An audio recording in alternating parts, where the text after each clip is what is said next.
Thꯥꯏꯅ matam amagi warini. Matamdo malem taibangpal asida nong haiba asina sungta tarakhidraba matamni. Malemda nonglik amata khikladaba sina maram oiraga mafam khudingda ising haiba asi amata leinadre. Ising phangdabagi awaba haibado mayok narami. Turelda chenba ising singsu loina kangkhirami. Mafamda tungduna leiramba isingsu amata leikhidre. Nong chudaba asina maram oiraga mipung khudingmaktu awaba haibado oirami. Chingi manak nakna leiba khul amani. Khulakpana panba khulni. Khul asida yum kaya ama leirami. Misu adumak marang kaina leirami. Khul asigi miyoi sing asisu ising phangdabagi awaba asi mayok narami. Khul asigi chidaida chenba turel maril adusu loina kangkhirami. Ising asi phangnanaba hotnabada awaba haibadu oinarami. Khul asigi mamangda leiriba ching asida iput macha ama thoi. Iput asisu mayang kangle. Nong manini asida ising soidana tatkragani. Iput asida nupi oibi ani khakna ising sokli. Nupi amana hairai. Iche, iput asima kangkrabadi aikhoidi kadaidagi ising sokani. Kadaidagi ising na sizinagani. Handaki kumasidi onthokna waba haibado oiredo. Inaw, aduni. Handakti yamna ware. Masigi iput macha asidagi khul asimagi miyoi singna ising soknaribanido. Masisu nong manini asida soidana ising tatkragani. Wadawrida ko onthokna. Nong asina chuba oirabadi awaba pumbase kokadabani. Adubu churakpagi mamidi amatabu ude. Churakani haiba thabu thajadreda. Nong sina churaktribase kayamdi kuire. Haujiksu atiyase nong amata chende. Nungsana yakna sari. Khangdre. Kumse kumda amani. Ising phangdraduna khulgi miyoi pumbase kangsi siba soidrabani. Phare ije. Isingse yumda amu holurase. Amu kalakna naba. Tasengnane waba haibadudi pankhaido lalabaniko. Asumna hainaduna nupi anidu makoigi ising yawba tumba adu samaduda hapchenduna makokta yanduna mayumdamna puduna chatkirami. Ngaihak leibaga iput makong asida khulgi chanu ningol sing adu makokta sam amamam yanaduna ising sokpalak narami. Makoi sing adugi marakta khulakpagi amata pokchabi mamom luwang leimusu yaurami. Mafam aduda ngaihak phamthaduna wari amuk sanarami. Nupi amana hairai. Hada nongmadol thakta pairiba leichil pomai angauba nangbo. Amuba saklonda amukta onbiyu kaidobage. Saklon yamba machuni haina badai. Nangi saklonda amuba saklondi yaudраbrane. Ware taibang pumbase loina wanare. Nongi irik phangdabana. Ikhau langnare mipum khudingmakse. Nupi amana amu hairai. Hada chekla nonggobi nangsu amukta nakhawpong nakhongduna. Kumgi nonghaubu kokthabiyu kaidobage. Nangsu onthoknabudi waramlagani. Kumgi nongchubu ngaibada. Amana amu hairai. Nakhoina hairibasing adubu makhoina tagani haibrane. Hairuduna karibu kanagani. Wana nabani hairuganu. Nongdamba masu phatmande. Aikhoi pumnamakna ising phangdabagi waribase uraga mahaki penjaba haibado oiramlagani. Luwang leimana amuk hairai. Khoino ita khoi amukta ngai kho kaidobage. Tu iput ase amukta yeng.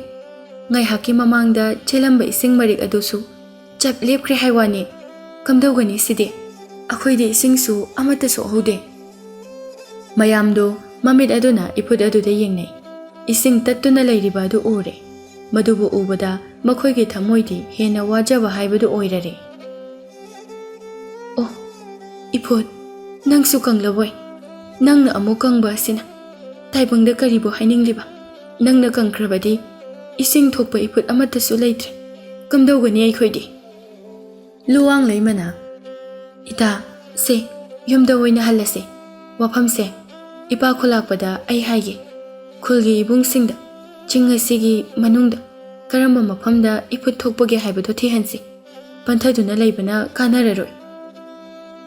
Asumna hainaduna makhoi sing adu ꯇꯣꯝꯕꯥꯁꯤꯡ ꯑꯗꯨ ꯏꯍꯥꯡ ꯍꯥꯡꯗꯨꯅ ꯃꯌꯨꯝꯗ ꯍꯟꯅꯈꯤꯔꯝꯃꯤ꯫ ꯂꯨꯋꯥꯡꯂꯩꯃꯅ ꯃꯍꯥꯛꯀꯤ ꯃꯄꯥ ꯈꯨꯂꯥꯛꯄ ꯑꯗꯨꯗ ꯍꯥꯏꯔꯝꯃꯤ, "ꯏꯄꯥ ꯈꯨꯂꯥꯛꯄ, ꯆꯤꯡ ꯑꯁꯤꯗ ꯊꯣꯛꯄ ꯏꯐꯨꯠ ꯑꯁꯤꯁꯨ ꯂꯥꯏꯖ ꯏꯁꯤꯡ ꯇꯥꯍꯧꯗ꯭ꯔꯦ, ꯑꯃꯠꯇ ꯆꯦꯟꯊꯍꯧꯗ꯭ꯔꯦ, ꯏꯁꯤꯡ ꯁꯣꯛꯐꯝ ꯃꯐꯝ ꯑꯃꯠꯇ ꯂꯩꯇ꯭ꯔꯦ꯫ ꯏꯄꯥꯅ ꯄꯥꯝꯕꯩ ꯑꯃ ꯊꯤꯕꯤꯌꯨ." ꯑꯩꯁꯨ ꯃꯗꯨ ꯈꯪꯂꯗꯨꯅ ꯈꯨꯟꯖꯥ ꯄꯥꯈꯪꯁꯤꯡꯗꯣ ꯂꯥꯛꯑꯣ ꯍꯥꯏꯅ ꯀꯧꯈ꯭ꯔꯕꯅꯤ꯫ ꯃꯈꯣꯏ ꯍꯦꯛ ꯂꯥꯛꯄꯒ ꯏꯄꯥꯒ ꯋꯥ ꯈꯟꯅꯒꯗꯧꯔꯤꯕꯅꯤ꯫ ꯆꯤꯡ ꯑꯁꯤꯒꯤ ꯃꯅꯨꯡꯗ ꯏꯐꯨꯠ ꯂꯩꯕ꯭ꯔꯥ ꯍꯥꯏꯗꯨꯅ ꯃꯈꯣꯏꯕꯨ ꯊꯤꯍꯟꯕꯤꯌꯨ꯫ ꯑꯁꯤ ꯍꯥꯏꯔꯒ ꯂꯨꯋꯥꯡꯂꯩꯃꯗꯨ ꯏꯃꯨꯡꯗ ꯆꯪꯈꯤꯔꯝꯃꯤ꯫ ꯉꯥꯏꯍꯥꯛ ꯂꯩꯕꯒ ꯈꯨꯂꯥꯛꯄꯒꯤ ꯃꯌꯨꯝꯗ ꯈꯨꯜꯒꯤ ꯅꯍꯥ ꯄꯥꯈꯪꯁꯤꯡ ꯑꯗꯨ ꯂꯣꯏꯅ ꯂꯥꯛꯂꯝꯃꯤ꯫ ꯈꯨꯂꯥꯛꯄꯅ ꯃꯈꯣꯏꯕꯨ ꯌꯦꯡꯗꯨꯅ ꯍꯥꯏꯔꯛꯏ, "ꯈꯨꯟꯖꯥ ꯅꯍꯥ ꯄꯥꯈꯪꯁꯤꯡ, ꯈꯨꯜꯒꯤ ꯏꯁꯤꯡ ꯁꯣꯛꯐꯝ ꯑꯣꯏꯔꯤꯕ ꯏꯐꯨꯠ ꯃꯆꯥ ꯑꯗꯨꯁꯨ ꯂꯥꯏꯖ ꯏꯁꯤꯡ ꯇꯠꯈ꯭ꯔꯦ, ꯏꯁꯤꯡ ꯆꯦꯟꯕ ꯂꯦꯞꯈ꯭ꯔꯦ꯫ ꯍꯧꯖꯤꯛꯀꯤ ꯑꯣꯏꯅ ꯈꯨꯟꯖꯥ ꯃꯤꯌꯥꯝꯅ ꯏꯁꯤꯡ ꯁꯣꯛꯄ, ꯏꯁꯤꯡ ꯐꯪꯕ ꯌꯥꯕ ꯃꯐꯝ ꯑꯃꯠꯇ ꯂꯩꯇ꯭ꯔꯦ꯫ ꯅꯣꯡꯁꯤꯁꯨ ꯆꯨꯕ ꯀꯧꯕ ꯂꯩꯇ꯭ꯔꯦ꯫ ꯏꯁꯤꯡ ꯐꯪꯗꯕ ꯑꯁꯤꯅ ꯃꯤꯄꯨꯝ ꯈꯨꯗꯤꯡꯃꯛ ꯑꯋꯥꯕ ꯀꯌꯥ ꯃꯥꯌꯣꯛꯅꯔꯦ꯫ ꯑꯗꯨꯅ ꯅꯈꯣꯏꯅ ꯍꯌꯦꯡ ꯍꯥꯏꯕ ꯅꯨꯃꯤꯠ ꯑꯁꯤꯗ ꯃꯥꯏꯀꯩ ꯈꯥꯏꯗꯣꯛꯅꯗꯨꯅ ꯆꯤꯡ ꯑꯁꯤꯒꯤ ꯃꯅꯨꯡꯗ ꯆꯪꯗꯨꯅ ꯀꯔꯝꯕ ꯃꯐꯝꯗ ꯏꯁꯤꯡ ꯐꯪꯏ, ꯀꯔꯝꯕ ꯃꯐꯝꯗ ꯏꯐꯨꯠ ꯊꯣꯛꯄꯒꯦ ꯍꯥꯏꯕꯗꯣ ꯌꯦꯡꯒꯗꯕꯅꯤ꯫ ꯐꯪꯂꯕꯗꯤ ꯈꯨꯗꯛꯇ ꯄꯥꯎ ꯂꯥꯛꯀꯗꯕꯅꯤ, ꯐꯪꯗ꯭ꯔꯤꯕ ꯐꯥꯎꯕ ꯊꯤꯒꯗꯕꯅꯤꯀꯣ."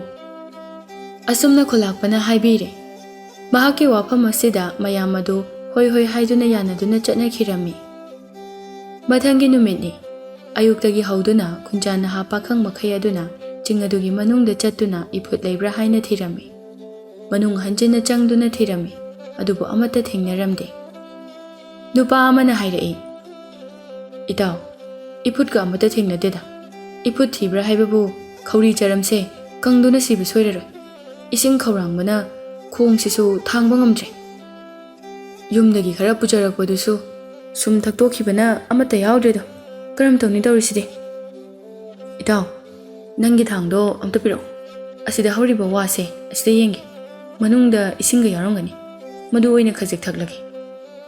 ꯏꯁꯤꯡ ꯈꯧꯔꯥꯡꯕꯒꯤ ꯃꯌꯥꯏ ꯑꯗꯨꯅ ꯋꯥ ꯑꯗꯨꯕꯨ ꯌꯥꯜꯂꯒ ꯃꯗꯨꯒꯤ ꯃꯅꯨꯡꯗ ꯌꯥꯎꯕ ꯏꯁꯤꯡ ꯑꯗꯨꯕꯨ ꯊꯛꯂꯝꯃꯤ꯫ ꯃꯈꯣꯏ ꯃꯌꯥꯝꯅ ꯆꯤꯡ ꯃꯅꯨꯡ ꯑꯗꯨꯗ ꯊꯤꯕ ꯌꯥꯕ ꯊꯤꯕꯗ ꯏꯐꯨꯠ ꯑꯃꯠꯇ ꯂꯩꯕ ꯊꯦꯡꯅꯔꯝꯗꯦ꯫ ꯃꯇꯝꯅ ꯊꯦꯡꯖꯤꯜꯂꯛꯂꯕꯗ ꯃꯈꯣꯏꯁꯤꯡ ꯑꯗꯨ ꯃꯌꯨꯝꯗ ꯑꯃꯨꯛ ꯍꯟꯅꯈꯤꯔꯝꯃꯤ꯫ ꯄꯥꯎ ꯑꯗꯨꯁꯨ ꯈꯨꯂꯥꯛꯄꯗ ꯇꯝꯂꯝꯃꯤ꯫ ꯃꯗꯨꯕꯨ ꯇꯥꯕꯗ ꯈꯨꯂꯥꯛꯄꯗꯤ ꯃꯊ꯭ꯋꯥꯏ ꯌꯥꯝꯅ ꯋꯥꯖꯔꯝꯃꯤ꯫ "ꯀꯔꯤ? ꯏꯐꯨꯠ ꯑꯃꯠꯇ ꯂꯩꯕ ꯊꯦꯡꯅꯗ꯭ꯔꯕ? ꯅꯣꯡꯁꯨ ꯇꯥꯔꯛꯀꯅꯤ ꯍꯥꯏꯕꯗꯤ ꯊꯥꯖꯗꯦ꯫ ꯏꯐꯨꯠꯁꯨ ꯂꯩꯇ꯭ꯔꯕꯗꯤ ꯑꯩꯈꯣꯏꯗꯤ ꯀꯝꯗꯧꯒꯅꯤ? ꯂꯣꯏꯅ ꯀꯪꯁꯤ ꯁꯤꯕ ꯇꯥꯔꯤꯕ꯭ꯔꯥ?" ꯅꯨꯃꯤꯗꯥꯡꯒꯤ ꯃꯇꯝ ꯑꯗꯨꯗ ꯂꯨꯋꯥꯡꯂꯩꯃꯗꯨ ꯄꯟꯊꯧꯒꯤ ꯌꯣꯡꯈꯝ ꯑꯗꯨꯗ ꯐꯝꯗꯨꯅ ꯏꯌꯣꯡ ꯂꯥꯏꯖꯤ ꯊꯣꯡꯗꯨꯅ ꯆꯔꯩ ꯐꯤꯕꯨ ꯁꯥꯔꯤ꯫ ꯃꯍꯥꯛꯀꯤ ꯃꯅꯥꯛꯇ ꯃꯍꯥꯛꯀꯤ ꯑꯄꯣꯛꯄꯤ ꯈꯨꯂꯥꯛꯄꯤ ꯑꯗꯨꯅ ꯐꯝꯂꯤ꯫ ꯃꯍꯥꯛꯅ ꯍꯥꯏꯔꯛꯏ, "ꯏꯐꯨꯠ ꯑꯃꯠꯇ ꯂꯩꯕ ꯊꯦꯡꯅꯗ꯭ꯔꯕꯅꯤꯅ ꯑꯩꯈꯣꯏ ꯏꯁꯤꯡꯗꯤ ꯀꯗꯥꯏꯗꯒꯤ ꯂꯧꯒꯅꯤ? ꯋꯥꯗꯧꯔꯤꯗ ꯄꯨꯟꯁꯤꯁꯦ, ꯃꯤꯁꯤ ꯃꯤꯅꯥ ꯊꯣꯛꯄꯗꯤ ꯁꯣꯏꯔꯔꯣꯏ." ꯃꯆꯥꯅꯨꯄꯤꯗ ꯑꯃꯨꯛ ꯌꯦꯡꯗꯨꯅ ꯍꯥꯏꯔꯛꯏ, "ꯏꯃꯥꯒꯤ ꯕꯦꯝꯃ, ꯅꯪꯕꯨ ꯐꯤꯗꯨ ꯁꯥꯒꯗꯕ ꯀꯌꯥꯝ ꯋꯥꯠꯂꯤꯕꯒꯦꯅꯦ?"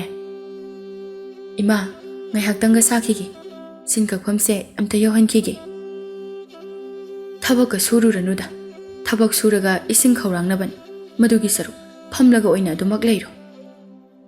"ꯍꯧꯅꯗꯦꯗ ꯏꯃꯥ, ꯑꯩꯅ ꯈꯟꯕꯗꯗꯤ ꯆꯤꯡ ꯑꯁꯤꯒꯤ ꯃꯅꯨꯡꯗ ꯏꯁꯤꯡ ꯊꯣꯛꯄ ꯏꯐꯨꯠ ꯁꯣꯏꯗꯅ ꯂꯩꯔꯝꯒꯅꯤ, ꯃꯁꯦ ꯑꯩꯅ ꯊꯥꯖꯩ꯫ ꯈꯨꯟꯖꯥ ꯃꯤꯌꯥꯝ ꯆꯪꯗꯨꯅ ꯊꯤꯕ ꯌꯥꯕ ꯊꯤꯕꯗ ꯐꯪꯗ꯭ꯔꯕꯅꯤ, ꯂꯩꯔꯝꯂꯔꯣꯏ꯫ ꯀꯥꯟꯅꯗꯦ ꯏꯕꯦꯝꯃ, ꯇꯨꯝꯂꯨꯔꯁꯤ, ꯇꯨꯝꯂꯕꯗꯤꯅꯦ ꯏꯁꯤꯡ ꯈꯧꯔꯥꯡꯕꯁꯨ ꯈꯪꯂꯔꯣꯏ." ꯑꯁꯤ ꯍꯥꯏꯔꯒ ꯍꯧꯒꯠꯇꯨꯅ ꯏꯃꯨꯡꯗ ꯆꯪꯈꯤꯔꯝꯃꯤ꯫ ꯂꯨꯋꯥꯡꯂꯩꯃꯁꯨ ꯃꯈ꯭ꯋꯥꯡꯗ ꯐꯥꯕ ꯁꯅꯝ ꯑꯗꯨꯕꯨ ꯂꯧꯊꯣꯛꯇꯨꯅ ꯐꯤ ꯑꯗꯨꯕꯨ ꯀꯣꯟꯁꯤꯜꯂꯝꯂꯒ ꯏꯃꯨꯡꯗ ꯆꯪꯂꯛꯂꯦ꯫ ꯅꯤꯡꯉꯣꯜ ꯀꯥꯗ ꯆꯪꯗꯨꯅ ꯐꯃꯨꯡ ꯑꯗꯨꯗ ꯍꯤꯞꯊꯔꯦ꯫ ꯃꯍꯥꯛꯁꯨ ꯋꯥꯈꯜ ꯀꯌꯥ ꯈꯜꯂꯝꯃꯤ꯫ ꯈꯟꯅ ꯃꯃꯤꯠꯇꯨ ꯎꯏꯁꯤꯟꯗꯨꯅ ꯇꯨꯝꯊꯈꯤꯔꯝꯃꯤ꯫ ꯂꯨꯋꯥꯡꯂꯩꯃ ꯇꯨꯝꯂꯤ꯫ ꯃꯍꯥꯛꯀꯤ ꯈꯣꯝꯂꯦꯟ ꯃꯪꯂꯥꯟ ꯑꯁꯤꯗ ꯃꯪ ꯑꯃꯈꯛ ꯃꯪꯂꯛꯂꯝꯃꯤ꯫ ꯃꯪꯂꯥꯟ ꯑꯁꯤꯗ ꯀꯔꯤꯒꯨꯝꯕ ꯑꯃꯒꯤ ꯈꯣꯡꯒꯨꯜꯕꯨ ꯇꯥꯛꯄꯤꯕꯒꯨꯝꯅ ꯇꯧꯔꯤ꯫ ꯃꯪꯂꯥꯟ ꯑꯗꯨꯗ ꯀꯅꯥꯒꯨꯝꯕ ꯃꯤꯁꯛ ꯑꯃꯅ ꯂꯨꯋꯥꯡꯂꯩꯃꯕꯨ ꯀꯧꯔꯤ꯫ ꯂꯨꯋꯥꯡꯂꯩꯃꯁꯨ ꯃꯈꯣꯡ ꯑꯗꯨ ꯊꯥꯡꯗꯨꯅ ꯁꯛꯈꯪꯗꯕ ꯅꯨꯄꯥ ꯑꯗꯨꯒꯤ ꯃꯇꯨꯡꯗ ꯏꯟꯅꯗꯨꯅ ꯆꯠꯂꯝꯃꯤ꯫ ꯂꯨꯋꯥꯡꯂꯩꯃꯅ ꯅꯨꯄꯥ ꯑꯗꯨꯕꯨ ꯌꯦꯡꯕ ꯃꯇꯝꯗ ꯅꯨꯄꯥ ꯑꯗꯨ ꯃꯍꯥꯛꯀꯤ ꯄꯨꯟꯁꯤꯗ ꯑꯃꯨꯛꯇ ꯊꯦꯡꯅꯈꯤꯗ꯭ꯔꯤꯕ ꯃꯤꯁꯛ ꯑꯃꯈꯛ ꯑꯣꯏꯔꯝꯃꯤ꯫ ꯑꯗꯨꯕꯨ ꯅꯨꯄꯥ ꯑꯗꯨꯅꯗꯤ ꯃꯍꯥꯛꯄꯨ masak yamna munna khangba amagumna tawrakli. Nupa aduna luwang laimabu chinggi lambi amada asamak pusinbirami.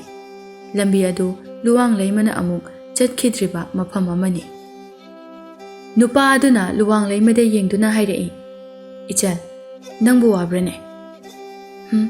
Wade. Amuksu makha tana hangi. Nangna ibu buduna chatliba mafam asibu kadaidano. Mafamse ay amukta hana changkidri. Mafamdo yawraga khangani yawgadori. Aigi tungda aduminaro. Nupa aduna mang thaduna adumak chatli. Luwang laimasu mahaki matungda sumine. Khongna sangna chatpa aduda luwang laimadu masadu warami. Laije ising khawrang lami. Mahakna nupa aduda hai. Ibong, nachaloibi aidi laije ising khawrang bana loire. Makha tana ai chatpa ngamgani thazadre. Laije ising khawrang le haiba. Se, nungpak asida ngayhak tapamu. Ase hairaga mahak puchingduna pamhalli. Aduga nupa aduna makha tana hairei. Laije ising thirake. Laije ising chenbagi makhol taraklabadi. Mado, aini khang. Aibu amu nangna thirau ko ai chale. Mamai makok samnadaba wafam ase hairamlaga sakhangdaba nupa adu chingi nakal amada phat haijin khirami. Luwang laimana machinda solhawi. Laije ising thirake. Mabu mu thirau haiba. Karino, mahakna hairamliba siba. Aduga mahakna chatkriba sina kadaidano. Asumna khanduna midyeng aduna chingi chidai aduda leisin khiba nupa adubu yengduna leihawi. Luwang laimagi mana anida ikhang khanghaudana khonjel ama taraklami. Khonjel adu iputtagi isingna joro joro chentharakpagi makholni. Makhol adubu tabada iput leiri laije ising thokri. Tariba khonjel ase iputki khonjel ni. Ase haiduna phamlibadu haugatli aduga iputki khonjel aduna tariba maikai adomda lai. Ching aduda hek leisinbada ure iputki isingna joro joro chenthaduna leibadu. Madu tamna chensili aduga khubam khuzok yaduna ising khuzok thanna thakchilami. Mahakna ising thaklingai chingyaga oire nuksisa setpana matang asida karigumba sahum ama mahakki masada khangphau phauраklami. Sahum adu kanagumba amana yamna thuna khangchen khibagi mawongni. Luwang laima ising thakpadu chap leptuna tunglomda yengthokloi. Ure mamit aduna ngasai mahakbu khusamnaduna purakhiba sakhangdaba nupado. Hanna amuk yenglubada nupado mitmangdagi amuk mangkhirami.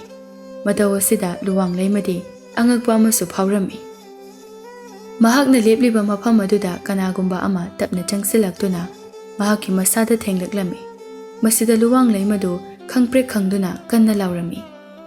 Ima!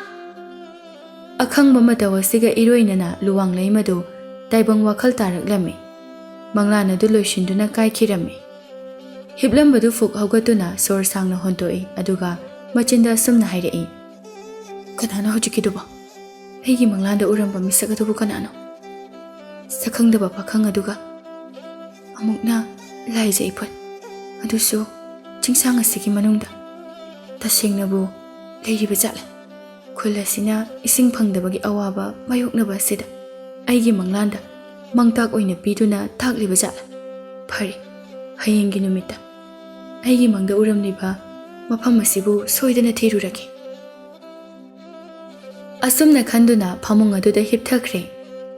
Mathangi numitni. Ayuki matam aduda makokta sammama yalaga madugi manungdana tumba ama haplaga mapalda thoklai. Mapa khulakpana machabu yengduna hairei.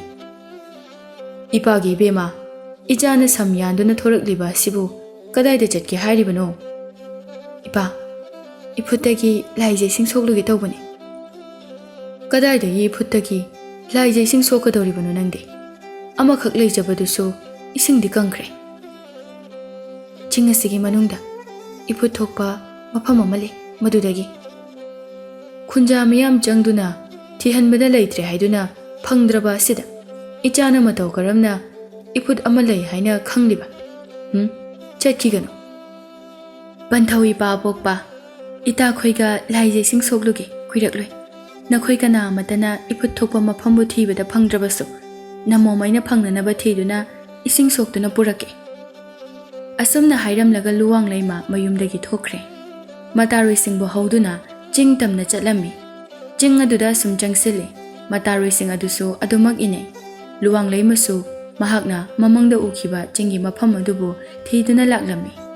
Nupi amana hairei. Ita luwang leima, nangna aikhoibu pusinduna changliba mafam asibu kadaidano. Suklaba chingnung asida changsinba haunadeda. Amukta lepkhu. Nupi amana su hairei. Haigumdana ita. Amukta ngaikhoba. Chingnung asida sa kayoina thengnaduna khudong thiba thokpa tari. Khunja ibung mayamna ching asigi manungda koi changduna thibada phangdrabani. Masida matau karamnano. Ita nangna ising sokpa chalibadubo. Mafam adu yogadori. Aigi tungda adumak inaro. Ho mafamdo kadai waidano.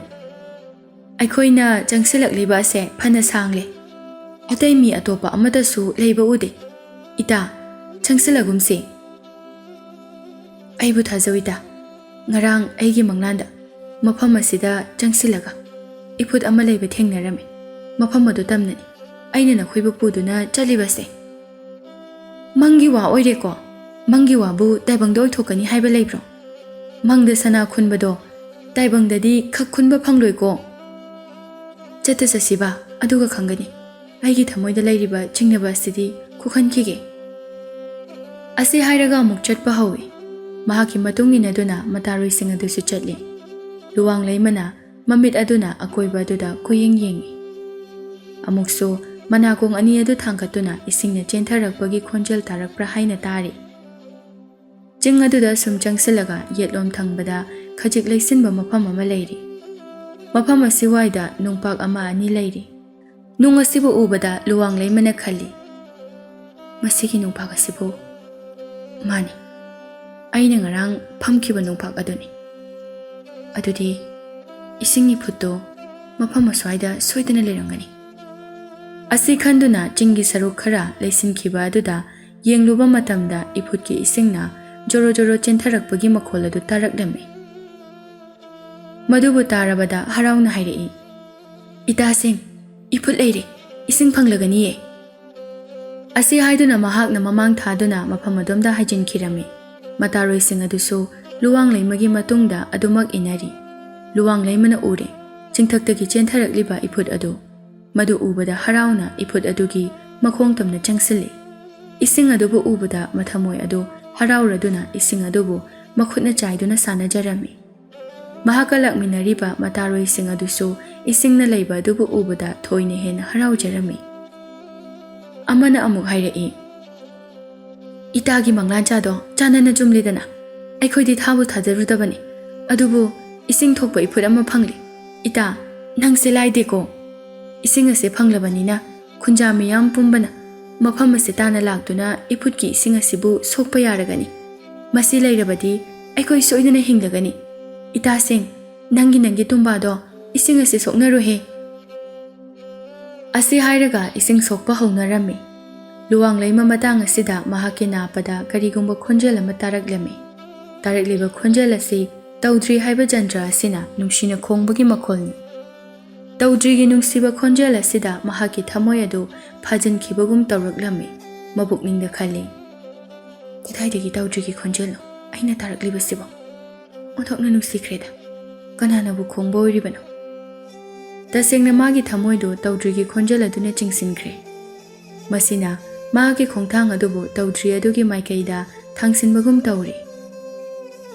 Masida mahaki mata amana urabada asumna hairei. Ita kadaidano nangna amuk chakhige tawribaduna. Luwang leima choithokluba wakhal adu choisilai. Kadaida sunateda.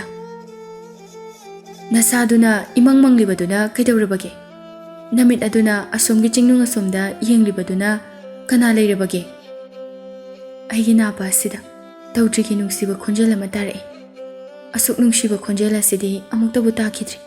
Kananabu khongliba tawdrino haibada khangningduna tawbani. Kadaidagi tawdrino khongbagi makholno aikhoidi kaisu tadena. Kanade ita nangse mawong ama itaw tawre yumda halaurasiko. Asi hainaduna mata luwang leimabu puduna mayum tamna halaklami. Mayum yauraduna ꯃꯈꯣꯏꯅ ꯈꯨꯟꯖꯥ ꯃꯤꯌꯥꯝ ꯑꯗꯨꯗ ꯆꯤꯡꯅꯨꯡꯒꯤ ꯃꯐꯝ ꯑꯃꯗ ꯏꯁꯤꯡ ꯊꯣꯛꯄ ꯏꯐꯨꯠ ꯑꯃ ꯂꯩꯍꯧꯔꯦ ꯍꯥꯏꯅ ꯄꯥꯎꯗꯝꯂꯝꯃꯤ꯫ ꯄꯥꯎꯗꯝ ꯑꯁꯤ ꯇꯥꯕꯗ ꯈꯨꯟꯖꯥ ꯃꯤꯌꯥꯝꯗꯨ ꯂꯣꯏꯅ ꯍꯔꯥꯎꯅꯔꯝꯃꯤ꯫ ꯏꯐꯨꯠ ꯑꯗꯨ ꯇꯝꯅ ꯆꯠꯇꯨꯅ ꯏꯁꯤꯡ ꯁꯣꯛꯄ ꯍꯧꯅꯈꯤꯔꯝꯃꯤ꯫ ꯅꯨꯃꯤꯗꯥꯡꯒꯤ ꯃꯇꯝꯅꯤ꯫ ꯃꯍꯧꯁꯥꯒꯨꯝ ꯂꯨꯋꯥꯡꯂꯩꯃ ꯐꯤꯁꯥꯀꯣꯜꯗ ꯐꯝꯗꯨꯅ ꯆꯔꯩ ꯐꯤꯕꯨ ꯁꯥꯔꯤ꯫ ꯉꯁꯤ ꯍꯥꯏꯕ ꯅꯨꯃꯤꯠ ꯑꯁꯤꯗꯒꯤ ꯐꯤ ꯁꯥꯔꯤꯕ ꯑꯗꯨ ꯈꯣꯏꯖꯪꯗ꯭ꯔꯦ꯫ ꯋꯥꯈꯜ ꯑꯃꯗ ꯇꯥꯎꯗꯨꯅ ꯂꯩꯔꯝꯃꯤ꯫ ꯆꯤꯡꯅꯨꯡꯒꯤ ꯁꯨꯛꯂꯕ ꯃꯐꯝ ꯑꯗꯨꯗ ꯑꯩꯅ ꯇꯥꯔꯛꯂꯤꯕ ꯅꯨꯡꯁꯤꯔꯕ ꯇꯧꯗ꯭ꯔꯤꯒꯤ ꯈꯣꯟꯖꯦꯜ ꯑꯗꯨꯕꯨ ꯂꯝꯂꯥꯟꯕ ꯀꯅꯥꯅꯕꯨ ꯈꯣꯡꯂꯤꯕ ꯑꯣꯏꯔꯤꯒꯕꯅꯣ? ꯉꯔꯥꯡꯒꯤ ꯑꯩꯒꯤ ꯈꯣꯝꯂꯦꯟ ꯃꯪꯂꯥꯟꯆꯥ ꯑꯗꯨꯗ ꯑꯩꯕꯨ ꯄꯨꯕꯤꯈꯤꯕ ꯁꯛꯈꯪꯗꯕ ꯄꯥꯈꯪ ꯑꯗꯨꯕꯨ ꯑꯣꯏꯔꯤꯕ꯭ꯔꯥ?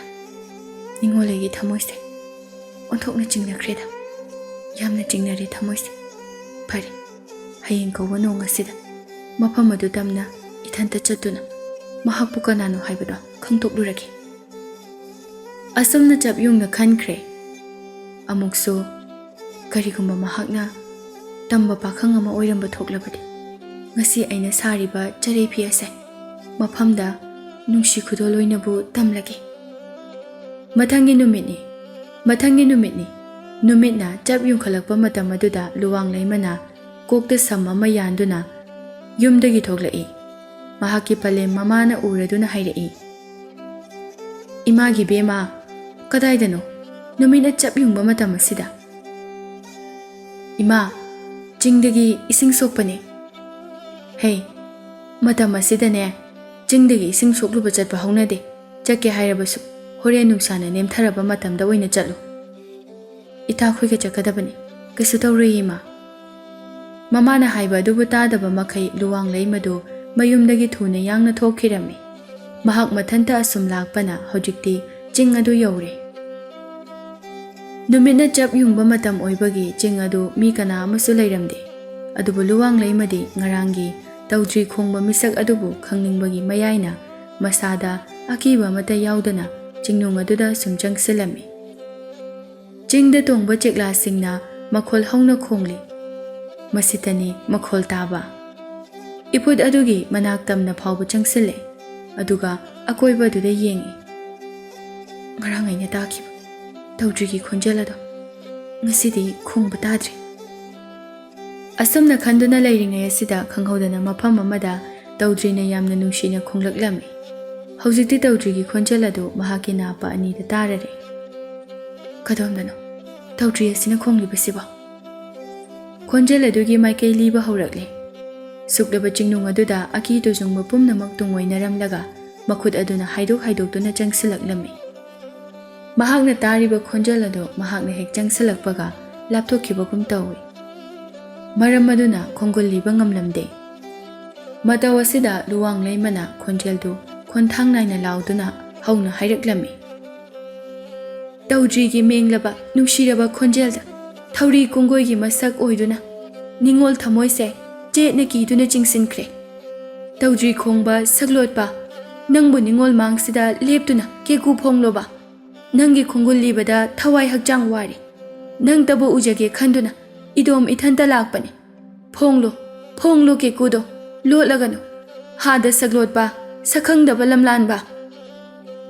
ꯃꯍꯥꯛꯅ ꯑꯁꯨꯝꯅ ꯍꯦꯛ ꯍꯥꯏꯕꯒ ꯇꯧꯗ꯭ꯔꯤ ꯈꯣꯡꯂꯝꯕꯗꯨ ꯆꯞ ꯂꯦꯞꯈꯤꯔꯝꯃꯤ꯫ ꯈꯣꯟꯖꯦꯜ ꯑꯁꯤꯅ ꯑꯃꯨꯛ ꯂꯦꯞꯈꯤꯕꯗ ꯅꯤꯡꯉꯣꯜ ꯃꯥꯒꯤ ꯊꯃꯣꯏꯗꯨ ꯑꯃꯨꯛ ꯋꯥꯖꯔꯝꯃꯤ꯫ ꯃꯍꯥꯛꯅ ꯂꯦꯞꯂꯤꯕ ꯃꯐꯝ ꯑꯗꯨꯒꯤ ꯇꯨꯡꯂꯣꯝꯗꯒꯤ ꯇꯧꯗ꯭ꯔꯤꯒꯤ ꯈꯣꯟꯖꯦꯜ ꯑꯗꯨ ꯑꯃꯨꯛ ꯇꯥꯔꯛꯏ꯫ ꯈꯣꯟꯖꯦꯜ ꯑꯗꯨꯗ ꯃꯃꯥꯏ ꯑꯗꯨ ꯐꯠ ꯑꯣꯟꯊꯣꯔꯛꯏ꯫ ꯎꯔꯦ, ꯆꯦꯡꯂꯧ ꯍꯦꯟꯕ ꯄꯥꯈꯪ ꯑꯃꯈꯛꯅ ꯃꯈꯨꯠꯇ ꯇꯧꯗ꯭ꯔꯤ ꯑꯃ ꯄꯥꯏꯗꯨꯅ ꯂꯦꯞꯇꯨꯅ ꯂꯩꯔꯝꯕꯗꯨ꯫ ꯂꯨꯋꯥꯡꯂꯩꯃ ꯅꯤꯡꯁꯤꯡꯂꯛꯂꯦ꯫ ꯃꯤꯁꯛ ꯑꯁꯤꯃꯛꯅꯤ ꯅꯍꯥꯟ ꯅꯣꯡꯒꯤ ꯃꯍꯥꯛꯀꯤ ꯃꯪꯂꯥꯟ ꯑꯗꯨꯗ ꯎꯈꯤꯕ ꯁꯛꯈꯪꯗꯕ ꯅꯨꯄꯥ ꯑꯗꯨ꯫ ꯂꯨꯋꯥꯡꯂꯩꯃꯅ ꯅꯨꯄꯥ ꯑꯗꯨꯕꯨ ꯌꯦꯡꯗꯨꯅ ꯍꯥꯏꯔꯛꯏ, "ꯁꯛꯂꯣꯠꯄ, ꯅꯪꯕꯨ ꯀꯅꯥꯅꯣ? ꯀꯔꯤꯒꯤ ꯑꯩꯒꯤ ꯃꯪꯂꯥꯟꯗ ꯂꯥꯛꯄꯅꯣ? ꯅꯪꯒꯤ ꯇꯧꯗ꯭ꯔꯤꯒꯤ ꯅꯨꯡꯁꯤꯔꯕ ꯈꯣꯟꯖꯦꯜꯅ ꯑꯩꯒꯤ ꯊꯃꯣꯏꯁꯦ ꯃꯤꯀꯨꯞ ꯑꯃꯠꯇ ꯂꯩꯇꯥꯗ꯭ꯔꯦ꯫ ꯅꯪꯒꯤ ꯈꯣꯡꯒꯨꯜꯕꯨ ꯂꯤꯔꯛꯂꯤ, ꯍꯥꯏꯌꯨ, ꯅꯍꯥꯛ ꯀꯅꯥꯅꯣ?" ꯅꯨꯄꯥ ꯑꯗꯨꯅ ꯂꯨꯋꯥꯡꯂꯩꯃꯒꯤ ꯃꯅꯥꯛꯇ ꯆꯪꯁꯤꯜꯂꯛꯏ꯫ ꯃꯈꯨꯠꯇ ꯂꯩꯔꯥꯡ ꯑꯃꯈꯛꯁꯨ パイ리꯫ ꯅꯨꯄꯥ ꯑꯗꯨꯅ ꯍꯥꯏꯔꯛꯏ, "ꯃꯐꯝ ꯑꯁꯦ ꯑꯩꯒꯤ ꯇꯧꯗ꯭ꯔꯤ ꯈꯣꯡꯐꯝꯅꯤ꯫ ꯅꯨꯃꯤꯠ ꯈꯨꯗꯤꯡꯒꯤ ꯃꯐꯝ ꯑꯁꯤꯗ ꯑꯩꯅ ꯇꯧꯗ꯭ꯔꯤ ꯈꯣꯡꯏ꯫ ꯑꯩꯒꯤ ꯇꯧꯗ꯭ꯔꯤꯒꯤ ꯃꯈꯣꯜ ꯑꯁꯤꯅ ꯅꯪꯒꯤ ꯊꯃꯣꯏꯗ ꯌꯩꯔꯨꯔꯕ ꯑꯣꯏꯔꯦꯀꯣ? ꯁꯦ, ꯃꯐꯝꯁꯤꯗ ꯉꯥꯏꯍꯥꯛꯇ ꯐꯝꯈꯣ꯫ ꯑꯩꯒꯤ ꯑꯁꯦꯡꯕ ꯁꯛꯇꯝꯗꯣ ꯅꯪꯉꯣꯟꯗ ꯇꯥꯛꯀꯦ꯫ ꯂꯨꯋꯥꯡ ꯂꯩꯃ ꯃꯃꯤꯠ ꯑꯗꯨꯅ ꯅꯨꯄꯥ ꯑꯗꯨꯕꯨ ꯑꯍꯥꯟꯕ ꯎꯕ ꯃꯤꯀꯨꯞ ꯑꯗꯨꯗ ꯃꯥꯒꯤ ꯊꯃꯣꯏꯗ ꯃꯍꯥꯛꯄꯨ ꯅꯨꯡꯁꯤꯕꯒꯤ ꯃꯃꯤ ꯇꯥꯕ ꯍꯧꯈꯤꯔꯝꯃꯤ꯫ ꯏꯀꯥꯏ ꯅꯨꯡꯁꯤ ꯌꯥꯅꯔꯗꯨꯅ ꯃꯃꯥꯏꯗꯨ ꯈꯖꯤꯛ ꯂꯩꯊꯣꯛꯇꯨꯅ ꯂꯩ꯫ ꯅꯨꯄꯥ ꯑꯗꯨꯅ ꯍꯥꯏꯔꯛꯏ, ꯅꯤꯡꯉꯣꯜꯒꯤ ꯀꯣꯂꯣꯏꯃꯤꯡꯂꯦꯟꯅ ꯂꯨꯋꯥꯡ ꯂꯩꯃ, ꯑꯣꯟꯊꯣꯛꯅ ꯐꯖꯩꯗ꯫ ꯑꯦ, ꯅꯪꯗꯤ ꯀꯔꯝꯅ ꯑꯩꯒꯤ ꯃꯤꯡꯕꯨ ꯈꯪꯂꯤꯕ? ꯅꯪꯒꯤ ꯅꯅꯥꯛꯇ ꯑꯗꯨꯃꯛ ꯂꯥꯛꯂꯤꯕꯗꯨꯗꯤ ꯑꯩꯗꯤ ꯅꯪꯅ ꯑꯩꯕꯨ ꯎꯕꯤꯗꯕ ꯈꯛꯅꯤ꯫ ꯍꯥ, ꯀꯔꯝꯅ? ꯅꯪꯕꯨ ꯅꯨꯡꯁꯤꯕꯒꯤꯅꯤ ꯑꯩꯅ ꯇꯧꯗ꯭ꯔꯤ ꯈꯣꯡꯗꯨꯅ ꯅꯪꯕꯨ ꯊꯃꯣꯏꯁꯨ ꯅꯧꯊꯅꯕ ꯍꯣꯠꯅꯔꯤꯕ, ꯑꯗꯨꯒ ꯅꯪꯒꯤ ꯃꯪꯂꯥꯟꯗ ꯑꯩꯅ ꯂꯥꯛꯈꯤꯕ ꯑꯗꯨꯁꯨ ꯅꯪꯅ ꯃꯐꯝ ꯑꯁꯤꯗ ꯑꯩꯕꯨ ꯊꯤꯕ ꯂꯥꯛꯅꯅꯕꯅꯤ꯫ ꯃꯔꯧ ꯌꯥꯝꯅ ꯂꯩꯃꯜꯂꯤ ꯄꯥꯈꯪꯁꯦ꯫ ꯂꯧꯅꯝ ꯆꯥꯎꯕ ꯊꯃꯣꯏ ꯁꯣꯏꯗꯅ ꯑꯣꯏꯔꯝꯒꯅꯤ ꯅꯍꯥꯛ꯫ ꯆꯤꯡꯅꯔꯤꯕ ꯍꯥꯏꯕꯗꯨꯔꯅꯤ? ꯅꯪꯅ ꯆꯤꯡꯅꯔꯒꯅ ꯁꯦ꯫ ꯑꯁꯤ ꯍꯥꯏꯔꯒ ꯃꯈꯨꯠꯇ ꯄꯥꯏꯔꯤꯕ ꯂꯩ, ꯅꯨꯔꯥ ꯑꯍꯦꯟꯕꯤ ꯈꯨꯗꯣꯡ ꯂꯩ ꯑꯗꯨꯕꯨ ꯂꯨꯋꯥꯡꯂꯩ ꯃꯃꯥꯒꯤ ꯅꯥꯄ ꯑꯗꯨꯗ ꯁꯠ ꯆꯤꯟꯁꯤꯟꯕꯤꯔꯝꯃꯤ꯫ ꯑꯗꯨꯒ ꯃꯈꯥ ꯇꯥꯔꯛꯏ, ꯅꯥꯆꯣꯝ ꯑꯁꯤꯅ ꯑꯩꯒꯤ ꯊꯃꯣꯏꯒꯤ ꯑꯔꯦꯞꯄ ꯑꯗꯨꯃ ꯅꯪꯅ ꯈꯪꯖꯔꯣ꯫ ꯅꯥꯆꯣꯝ ꯑꯁꯤꯗꯕꯨ ꯅꯪꯒꯤ ꯅꯥꯄꯗ ꯆꯤꯟꯖꯒꯦ ꯍꯥꯏꯗꯨꯅ ꯈꯜꯂꯛꯂꯤꯕꯁꯦ ꯂꯣꯏꯗꯥꯝ ꯃꯁꯤꯡ ꯊꯤꯉꯝꯗ꯭ꯔꯦ꯫ ꯂꯨꯋꯥꯡꯂꯩꯃ ꯃꯈꯨꯠ ꯑꯗꯨꯅ ꯅꯥꯄꯒꯤ ꯅꯥꯆꯣꯝ ꯑꯗꯨꯗ ꯑꯃꯨꯛ ꯊꯦꯡꯖꯩ꯫ ꯍꯥꯟꯅ ꯅꯨꯡꯉꯣꯜꯂꯒ ꯂꯩꯔꯕ ꯊꯃꯣꯏ ꯑꯣꯏꯕꯅ ꯃꯥꯏ ꯂꯩꯊꯣꯛꯄꯁꯨ ꯉꯝꯖꯗ꯭ꯔꯦ꯫ ꯁꯥꯕꯤ ꯁꯥꯅꯋꯅꯤꯗꯨ ꯆꯤꯡꯒꯤ ꯁꯨꯛꯂꯕ ꯆꯤꯡꯅꯨꯡꯗ ꯊꯃꯣꯏ ꯃꯔꯣꯜ ꯂꯣꯟꯗꯨꯅ ꯃꯤꯠꯌꯦꯡ ꯀꯥꯔꯟ ꯆꯟꯗꯨꯅ ꯅꯨꯡꯁꯤꯅꯕ ꯍꯥꯏꯕꯗꯨ ꯑꯣꯏꯈꯤꯔꯝꯃꯤ꯫ ꯑꯍꯥꯟꯕ ꯅꯨꯡꯁꯤ ꯈꯣꯡꯐꯝꯗ ꯂꯩꯔꯥꯡ ꯅꯥꯆꯣꯝ ꯃꯥꯅ ꯁꯥꯈꯤ ꯑꯣꯏ ꯑꯆꯦꯠꯄ ꯃꯔꯤꯎ ꯊꯝꯂꯒꯦꯅꯤꯡ ꯇꯥꯏꯕꯪ ꯀꯅꯥ ꯎꯗ꯭ꯔꯕ ꯃꯐꯝ ꯑꯗꯨꯗ ꯍꯛꯆꯥꯡ ꯄꯣꯈ꯭ꯔꯥꯡ ꯑꯃꯠꯇ ꯑꯣꯏꯗꯨꯅ ꯁꯤꯡꯉꯦ ꯂꯩꯈꯥ ꯁꯦꯊꯃꯤꯟꯅꯔꯝꯃꯤ꯫ ꯍꯩꯔꯥꯡ ꯃꯥꯕꯨ ꯆꯥꯔꯨꯔꯦ, ꯂꯩꯔꯥꯡ ꯃꯥꯕꯨ ꯆꯤꯜꯂꯨꯔꯦ ꯑꯗꯨ ꯀꯧꯕ ꯃꯤꯀꯨꯞꯇ ꯁꯥꯅꯧ ꯃꯍꯥꯛꯀꯤ ꯁꯤꯌꯣꯝ ꯈꯥꯗ ꯇꯥꯎꯖꯤꯡ ꯃꯔꯨꯁꯨ ꯍꯨꯟꯈ꯭ꯔꯦ꯫ ꯈꯟꯊꯍꯧꯗꯕ ꯋꯥꯈꯜ ꯑꯗꯨꯅ ꯉꯥꯏꯍꯥꯛꯀꯤ ꯑꯄꯥꯝꯕ ꯑꯗꯨꯅ ꯁꯤꯟꯊꯥ ꯑꯣꯏꯅ ꯄꯥꯡꯂꯨꯔꯦ꯫ ꯃꯁꯤꯅ ꯍꯌꯦꯡ ꯇꯨꯡꯗ ꯀꯔꯤ ꯑꯣꯏꯔꯛꯄ ꯋꯥꯗꯕ ꯉꯝꯗꯦ꯫ ꯃꯁꯤꯒꯤ ꯃꯇꯨꯡꯗ ꯉꯥꯏꯍꯥꯛ ꯅꯨꯡꯁꯤ ꯋꯥꯔꯤ ꯆꯤꯂꯣꯛꯅꯔꯦ꯫ ꯃꯇꯝ ꯑꯁꯤꯗ ꯃꯐꯝ ꯑꯗꯨꯗ ꯇꯥꯏꯕꯪ ꯃꯤ ꯈꯔ ꯂꯥꯛꯄꯒꯤ ꯁꯥꯃꯤꯟ ꯐꯪꯕꯗꯒꯤ ꯅꯨꯄꯥ ꯑꯗꯨ ꯆꯠꯂꯒꯦ ꯍꯥꯏꯅ ꯍꯥꯏꯔꯝꯂꯒ ꯅꯥꯔꯛ ꯑꯗꯣꯝꯗ ꯆꯪꯈꯤꯔꯝꯃꯤ꯫ ꯂꯨꯋꯥꯡꯂꯩꯃ ꯐꯝꯗꯨꯅ ꯑꯗꯨꯃꯛ ꯂꯩꯍꯧꯏ꯫ ꯃꯐꯝ ꯑꯗꯨꯗ ꯏꯁꯤꯡ ꯁꯣꯛꯄ ꯂꯥꯛꯂꯤꯕ ꯅꯨꯄꯤ ꯑꯗꯨꯅ ꯍꯥꯏꯔꯛꯏ, ꯏꯇꯥ ꯂꯨꯋꯥꯡꯂꯩꯃ, ꯅꯪꯗꯤ ꯅꯊꯟꯇ ꯃꯐꯝꯁꯤꯗ ꯀꯔꯤ ꯇꯧꯔꯝꯂꯤꯕ? ꯑꯩꯈꯣꯏꯗꯁꯨ ꯀꯔꯤꯝꯇ ꯍꯧꯔꯝꯗꯦ꯫ ꯂꯨꯋꯥꯡꯂꯩꯃꯅ ꯈꯨꯝꯃꯤ, ꯍꯧꯒꯦ ꯍꯥꯏꯅ ꯇꯧꯔꯝꯕꯅꯤ, ꯑꯗꯣ ꯍꯧꯔꯝꯗꯕꯤꯗ ꯑꯗꯨꯃꯛ ꯆꯠꯂꯕ꯫ ꯂꯨꯋꯥꯡꯂꯩꯃ ꯃꯁꯥꯗꯨ ꯑꯃꯨꯛꯁꯨ ꯏꯄꯥ ꯄꯥꯈꯠꯄ ꯐꯥꯎꯖꯩ꯫ ꯃꯈꯣꯏꯒ ꯃꯌꯨꯝ ꯇꯝꯅ ꯍꯜꯂꯛꯃꯤꯟꯅꯔꯝꯃꯤ꯫ ꯂꯨꯋꯥꯡꯂꯩꯃ ꯆꯔꯩ ꯐꯤ ꯁꯥꯔꯤ꯫ ꯐꯤ ꯑꯗꯨꯕꯨ ꯀꯛꯅꯅꯕ ꯍꯣꯠꯅꯔꯤ꯫ ꯐꯤ ꯑꯗꯨꯕꯨ ꯀꯛꯂꯒ ꯃꯁꯥꯕꯤ ꯃꯉꯣꯟꯗ ꯈꯨꯗꯣꯜ ꯑꯣꯏꯅ ꯇꯝꯒꯦ ꯍꯥꯏꯅ ꯈꯜꯂꯤ꯫ ꯑꯗꯨꯒ ꯃꯁꯥꯕꯤ ꯃꯍꯥꯛꯅ ꯑꯍꯥꯟꯕ ꯑꯣꯏꯅ ꯃꯍꯥꯛꯀꯤ ꯅꯥꯄꯗ ꯅꯨꯡꯁꯤꯅ ꯆꯤꯟꯕꯤꯔꯛꯈꯤꯕ ꯅꯥꯆꯣꯝ ꯂꯩꯔꯥꯡ ꯑꯗꯨꯁꯨ ꯃꯍꯥꯛꯀꯤ ꯇꯥꯕꯨ ꯃꯅꯨꯡ ꯑꯗꯨꯗ ꯆꯔꯩ ꯐꯤꯍꯟꯒꯤ ꯐꯤꯊꯨꯞ ꯑꯃꯗ ꯆꯦꯠꯅ ꯍꯥꯞꯆꯤꯟꯗꯨꯅ ꯊꯝꯈꯤꯔꯝꯃꯤ꯫ ꯅꯣꯡꯃ ꯅꯤꯅꯤꯒꯤ ꯃꯇꯨꯡꯅꯤ ꯃꯁꯥꯕꯤ ꯃꯥꯕꯨ ꯎꯅꯤꯡꯕꯒꯤ ꯃꯌꯥꯏꯅ ꯂꯣꯟꯅ ꯂꯣꯟꯅ ꯆꯤꯡꯅꯨꯡ ꯑꯗꯨꯗ ꯃꯁꯥꯕꯤ ꯎꯅꯕ ꯆꯠꯂꯝꯃꯤ꯫ ꯑꯗꯨꯕꯨ ꯎꯅꯕꯗꯤ ꯁꯨꯡꯐꯪ ꯐꯪꯂꯝꯗꯦ꯫ ꯃꯁꯤꯗ ꯃꯍꯥꯛꯀꯤ ꯊꯃꯣꯏ ꯑꯗꯨ ꯌꯥꯝꯅ ꯋꯥꯖꯔꯝꯃꯤ꯫ ꯅꯣꯡꯃ ꯅꯣꯡꯃꯒꯤ ꯃꯇꯝꯁꯨ ꯑꯁꯨꯝ ꯍꯧꯈꯤꯕꯅ ꯂꯨꯋꯥꯡꯂꯩꯃꯒꯤ ꯑꯔꯣꯟꯕ ꯋꯥꯐꯝ ꯑꯗꯨ ꯃꯄꯥꯜ ꯊꯣꯛꯄ ꯍꯧꯔꯛꯂꯦ꯫ ꯊꯥꯕꯨꯝ ꯃꯁꯤꯡꯁꯨ ꯑꯁꯨꯝ ꯀꯥꯔꯛꯂꯝꯃꯤ꯫ ꯃꯍꯥꯛꯅ ꯂꯣꯠꯁꯤꯟꯗꯨꯅ ꯊꯝꯂꯤꯕ ꯋꯥꯐꯝ ꯑꯁꯤ ꯃꯍꯥꯛꯀꯤ ꯃꯃꯥꯅ ꯈꯪꯈꯤꯔꯝꯃꯤ꯫ ꯈꯨꯂꯥꯛꯄꯤꯅ ꯃꯆꯥꯅꯨꯄꯤꯕꯨ ꯌꯦꯡꯗꯨꯅ ꯍꯥꯏꯔꯛꯏ, ꯍꯩ ꯂꯝꯀꯦꯠꯄꯤ, ꯅꯪꯅ ꯇꯧꯔꯤꯕ ꯁꯥꯖꯠ ꯑꯁꯤꯕꯨ ꯀꯔꯤꯅꯣ? ꯅꯃꯥ ꯅꯄꯥ ꯑꯩꯈꯣꯏꯒꯤ ꯏꯖꯠꯁꯨ ꯀꯔꯤꯃꯠꯇ ꯌꯦꯡꯗꯕ? ꯍꯥꯏꯌꯨ, ꯅꯨꯄꯥ ꯑꯗꯨ ꯀꯅꯥꯅꯣ? ꯑꯗꯨꯕꯨ ꯂꯨꯋꯥꯡꯂꯩꯃ ꯇꯁꯦꯡꯅ ꯃꯁꯥꯕꯤ ꯃꯍꯥꯛꯇꯨ ꯀꯅꯥꯅꯣ ꯍꯥꯏꯕ ꯆꯞ ꯆꯥꯕ ꯈꯪꯍꯧꯈꯤꯗ꯭ꯔꯦ꯫ ꯆꯨꯝꯅꯇꯒꯤ ꯇꯥꯏꯕꯪ ꯃꯤ ꯑꯃꯅꯤ ꯍꯥꯏꯅ ꯈꯟꯈꯤꯔꯝꯃꯤ꯫ ꯑꯗꯨꯕꯨ ꯅꯨꯄꯥ ꯑꯗꯨꯗꯤ ꯈꯣꯌꯨꯝ ꯂꯥꯏ ꯑꯣꯏꯔꯝꯃꯤ꯫ ꯃꯐꯝ ꯑꯗꯨꯗ ꯌꯥꯊꯣꯛꯇꯨꯅ ꯂꯩꯕꯗ ꯂꯨꯋꯥꯡꯂꯩꯃ ꯃꯥꯒ ꯊꯦꯡꯅꯗꯨꯅ ꯃꯍꯥꯛꯀ ꯅꯨꯡꯁꯤ ꯃꯔꯤꯕꯨ ꯊꯝꯈꯤꯕꯅꯤ꯫ ꯃꯍꯥꯛꯀꯤꯗꯃꯛ ꯂꯦꯞꯀꯦ ꯍꯥꯏꯅꯁꯨ ꯈꯟꯈꯤ꯫ ꯑꯗꯨꯕꯨ ꯈꯣꯌꯨꯝꯁꯤꯡꯒꯤ ꯑꯣꯏꯕ ꯆꯠꯅꯕꯤ ꯑꯗꯨꯅ ꯃꯍꯥꯛꯀꯤ ꯃꯈꯣꯡ ꯃꯈꯨꯠ ꯑꯗꯨ ꯆꯦꯠꯅ ꯄꯨꯟꯁꯤꯟꯈꯤꯕꯅ ꯂꯨꯋꯥꯡꯂꯩꯃ ꯃꯍꯥꯛꯀꯤ ꯃꯃꯥꯡꯗ ꯂꯦꯞꯄ ꯉꯝꯈꯤꯗꯦ꯫ ꯂꯨꯋꯥꯡꯂꯩꯃꯅ ꯃꯤꯁꯛ ꯑꯗꯨꯕꯨ ꯃꯃꯥꯗ ꯂꯣꯠꯂꯤ꯫ ꯋꯥꯐꯝ ꯑꯁꯤ ꯃꯃꯥꯗꯒꯤ ꯍꯦꯟꯗꯣꯛꯈꯤꯗꯨꯅ ꯃꯄꯥ ꯐꯥꯎꯕ ꯈꯪꯈꯤꯔꯝꯃꯤ꯫ ꯋꯥꯐꯝ ꯑꯁꯤ ꯈꯪꯕꯗ ꯈꯨꯂꯥꯛꯄ ꯃꯥꯗꯤ ꯁꯥꯎꯕꯅ ꯂꯣꯏꯔꯝꯃꯤ꯫ ꯅꯪ ꯑꯃ ꯄꯣꯛꯂꯨꯕꯅ ꯉꯁꯤꯗꯤ ꯂꯩꯀꯥꯏ ꯃꯤꯌꯥꯝ ꯃꯃꯥꯡꯗ ꯆꯣꯞꯄ ꯏꯀꯥꯏꯕ ꯍꯥꯏꯕꯗꯨ ꯅꯪꯂꯦꯗꯅ꯫ ꯍꯩ, ꯅꯪ ꯑꯩꯒꯤ ꯏꯆꯥ ꯅꯠꯇꯦ, ꯁꯤꯖꯈ꯭ꯔꯣ ꯅꯪꯇ꯫ ꯅꯍꯥꯛ ꯊꯛꯇ ꯑꯩꯒꯤ ꯄꯨꯟꯁꯤ ꯑꯁꯦ ꯂꯩꯈꯥ ꯇꯥꯔꯕꯅꯤ꯫ Mama oibi mahakna mapuroibabu themjinjai. Luwang leimana mapuroibagi nikhanduna sakiba phi adubusu saba loikre. Phi adubu puduna iput adugi manakta toina chatuna masabi mahakpu kaujarami. Isabi bungo nungsiba, thanglen manja pamuba, nanaw nungdam thibi aibu thadoklam, poirei kaidabu chatlabage. Nangbu lakpa ngaibada ware, aigi thamoidi, aigi itawasibu yenglamlibra nahakpo. Pamuba, ke kulot pirano, aigi imangda thokpiraklo. Adubu masabi mahakdi uba pangkhidre. Asumna thabum masingna asum yamsimkhibana haujikti khoji khada hunba taujing maru adu thabum tara suraduna taibangda mapari oina phauraklammi. Miyamgi minok misa kaya adubu khangduna leijaraki. Mahakna thajai nongmudi soidana masabi maga unaba phangani haiduna. Nongmagi numitni. Luwang leima manamda mapari chawdriba adubu posinbire. Aduga makhutana charei fi adubu paire. Aduga tabu manungda yawba kanglaba nachom adumasu paiduna ifut tamna laklami. Mafam aduda leptuna mamai adu awang onduna masabi pamuba mahakpu kaujarai. Isabi saklotpa, nahakpu khoyumgumna chipmanglaganubpa.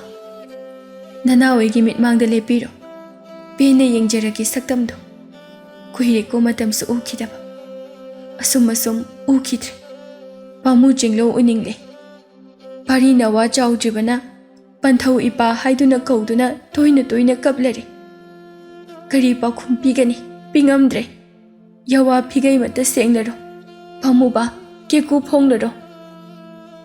Asumna haibaga khanghaudana mahakki tungaduda masabi manja mahakna leptuna leiramkhi. Luwang leima masabi mabu ubada makok aduna ngatha mamai aduna upsinduna hikna kapjarami. Mahaki matawaduda khoyumlai mahakna thembirami. Isano, se, kablagano. Nangna kapado, ay yengba ngamde. Haujikti, ay nangi nakta laklabasidi. Karigi amuk kablibano. Asuk sangba matamase, nawa na pao amata tada. Kallaba minok maysa kaya asibu mayok na duna lakliba. Punsi asibu, karigi nangna khangbide.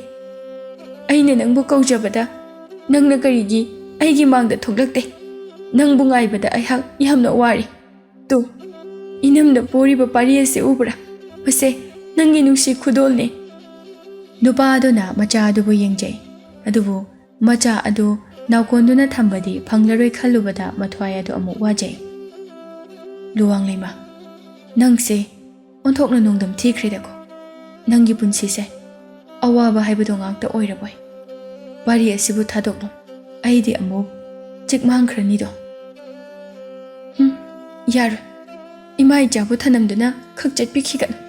Chatke hairabasu, imai jabu puduna chatpiyo. Nupa aduna luwang leimagi maphamda mahak asi jingu laini. Jingu nongdamna kankhibana mahaka thengnakhibani amadi masigi fibam asi oikhibani. Aduga taibang miga laiga launa lainaduna leiba yade haiba asimasu haiduna khanghalle. Mahaki mapukning adubu themjinbiramlaga matam pungphamna yaraktraduna khoyumgumna chikmangduna makai phamda hankhirami. Nongdam thibi luwang leimadu kaptuna lehaure. Mapari chawdriba aduda amuk yengjay. Mahakna purakhiba masabi mahaki maphamda pige haina khankhiba charei fi adubu mafam aduda adumak thanami. Aduga charei marakta kekulotuna yawriba kanglaba nachom adubu makhutna lauthokduna paiduna hairai. Hada singe leirang nura khudong lei. Nangna leisat tambugu tamjakhibi aini. Nangna amuk leiman chanbagum leiman chanjabi aini. Pamuba mahakna nungsina piramba khudo nahakse aigi punsina leiriba makai cheksina adumak thamkhrageko. Kanglaba nachom nahak isabi mahak makni khallaga nangi khudola se amuk puduna ai chatlagi. Asumna hairaga mamai adu onduna mafam adudagi adumak lakle. Kanglaba nachom adu tabu adugi manungda cheksina thamjinjare. Pari mahakpu mapa yaudana mahak mathantana kallaba taibangi minok maisalak aduda yoktuna hingle. Kairaba mahaki thamoy adu punsi chuppa ꯏꯀꯪ ꯊꯥ ꯍꯥꯏꯕ ꯑꯗꯨ ꯑꯣꯏꯗꯨꯅ ꯑꯗꯨꯃꯛ ꯂꯩꯈꯤꯔꯝꯃꯤ꯫